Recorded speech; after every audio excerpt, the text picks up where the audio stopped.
Hello. I'd like to share some thoughts on Jeremiah chapter 33 verse 3. The word called unto me suggests that God is encouraging His people to pray and seek Him.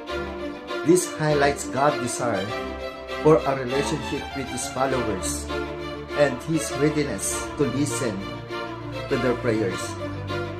The word, and I will answer you.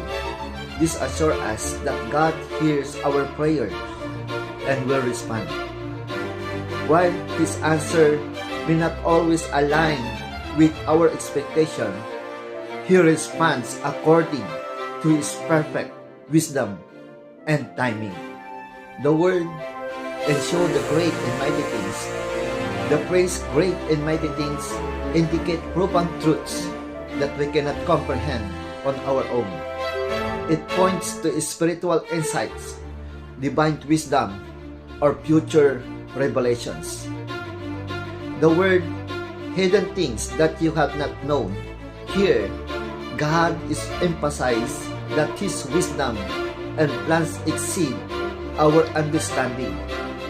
When we earnestly seek Him, He can uncover hidden truths. Even in moments of despair, God has a greater plan that will not be immediately visible to us.